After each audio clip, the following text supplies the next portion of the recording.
What's up, guys?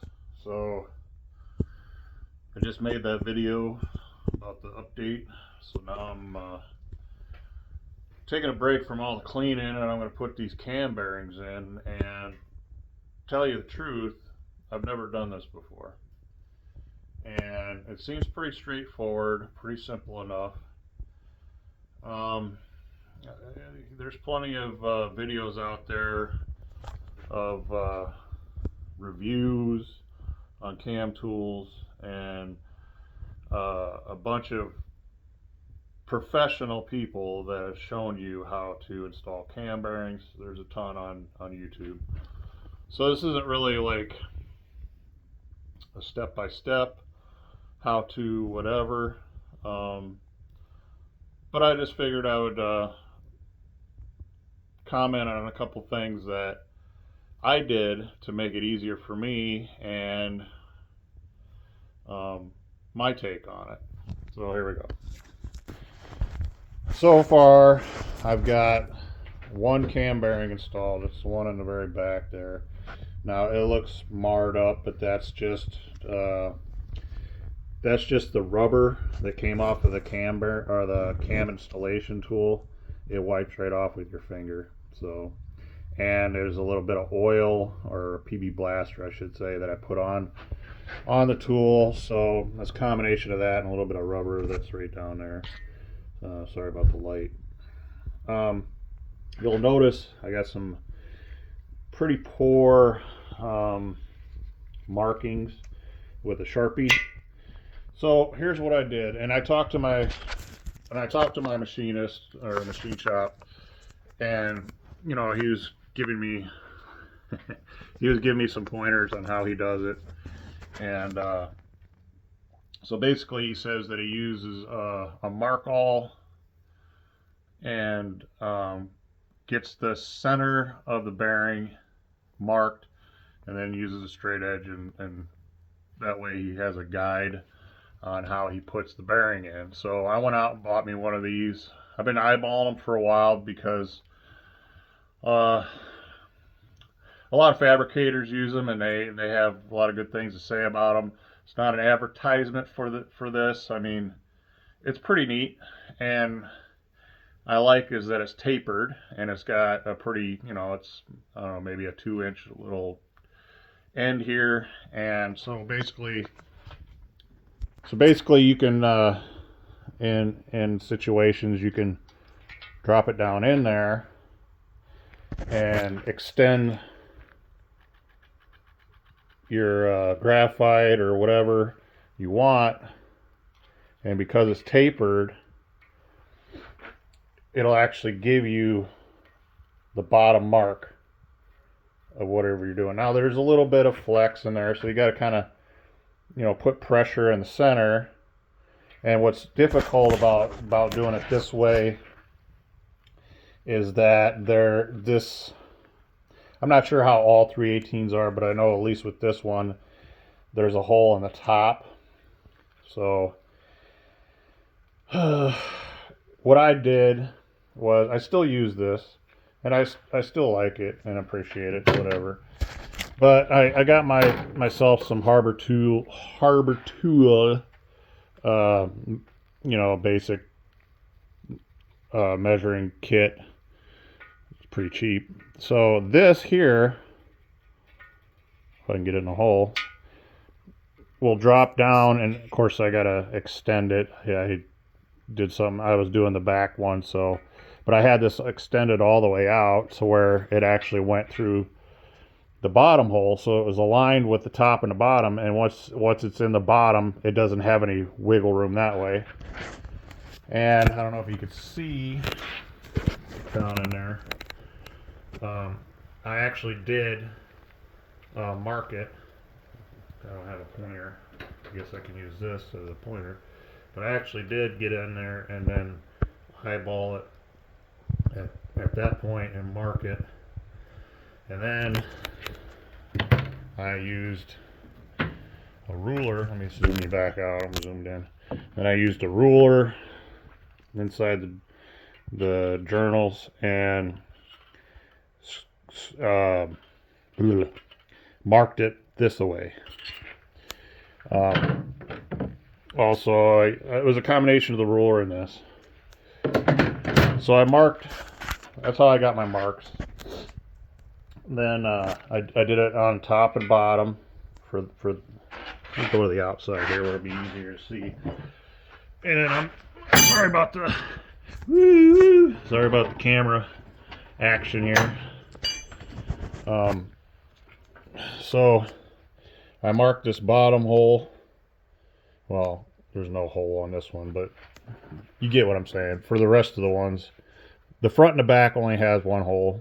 The other ones have multiple holes, top and bottom, and some on the sides. All right, okay, good. So, damn it. So I put the mark on the bottom, put the mark on the top, got it out to the edge, and then I used my straight edge and marked just a long Sharpie mark. Not necessary, but it helps. And I went through, did that all the way down. What I did notice is that the hole is pretty much in the center of this vein here. And at the back, kind of conical, is the hole lines up with the D, the edge of the D. It's the D. And so I didn't do the full mark because this is all, you could see, it would be hard to do. The other ones are pretty straight, but that one's got, you know, some contour there. So I didn't bother marking that. It was pretty easy. And I only had one hole to line up, and that was this hole here. So, and what was what I noticed about this back bearing is that it would only go back so far with this tool before it would hit on this, and it wouldn't let it go any further. But it turned out to work. It worked out just fine because the hole is, you could see the hole through this hole, and it's not shifted one way or the other. So, and you can see the cam bearing in there. Sorry, I got a glare on my side of the phone. So, and using a Sharpie, it's thicker, so you don't get it as good of a mark. So basically I put an arrow so I would know to make sure you line it up with this edge, this side of the mark. Anyways, kind of just basic stuff, but maybe not stuff that people will mention because they're talking about other things, possibly. But that's what I did just to make it easier on myself. Excuse me. So I got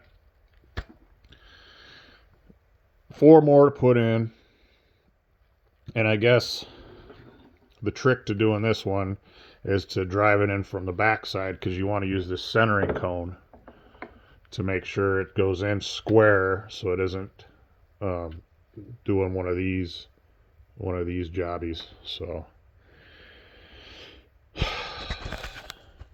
not too bad. Got my hand over the camera. Not too bad. I've only done one bearing.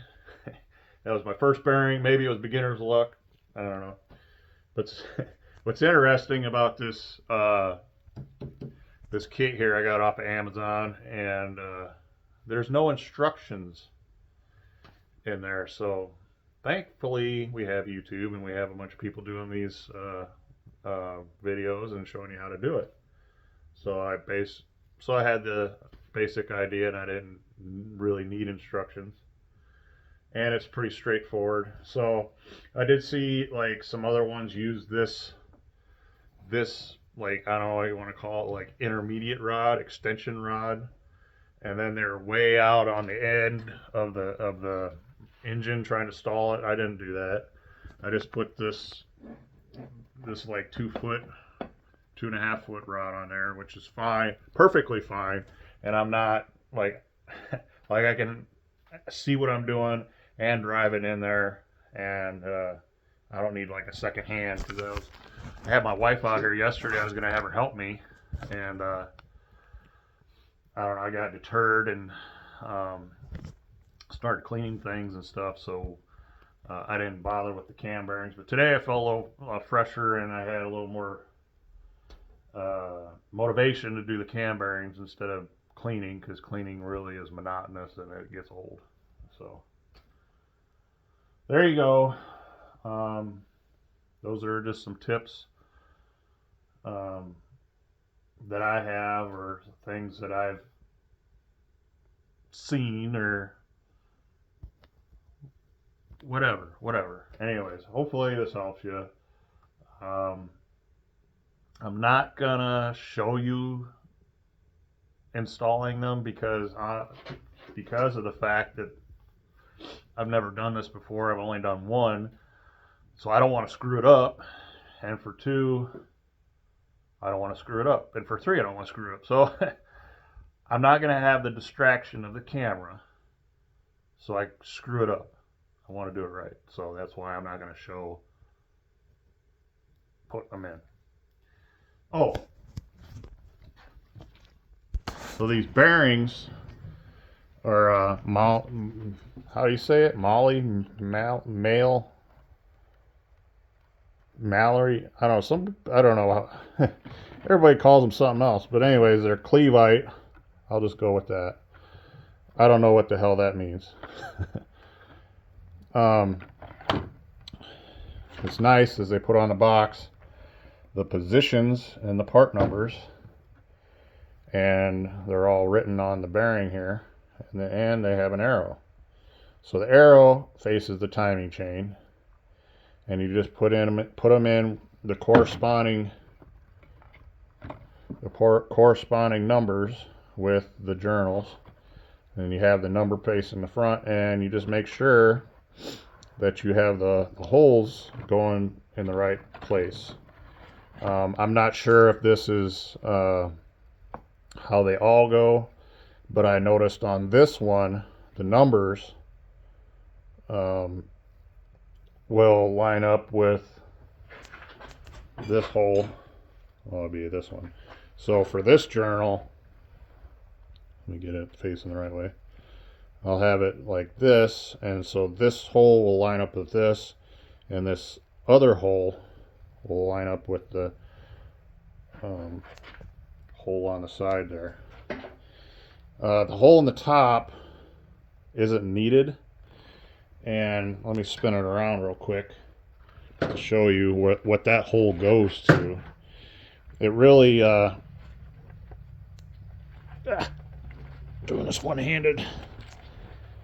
Okay, so the hole goes right here, and so the spider bolts right to these bosses, and for whatever reason they drilled them all the way through, probably to aid in installing the cam bearings.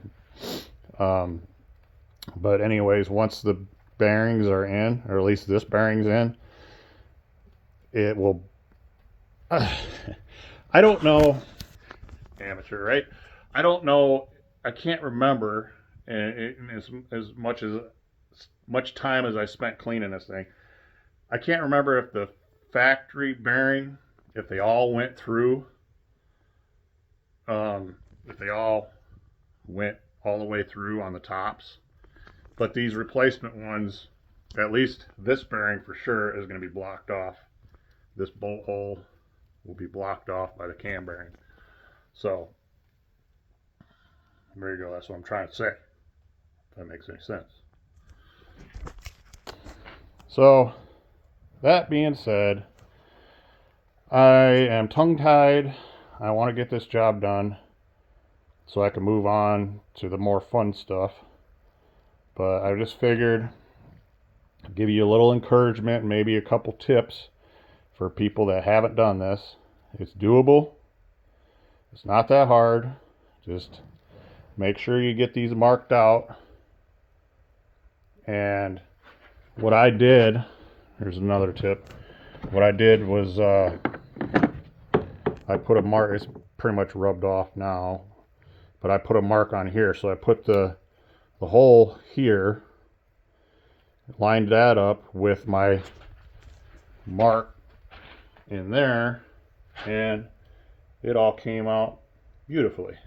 So, and let me show you what I'm talking about. If I can get the there you go. See.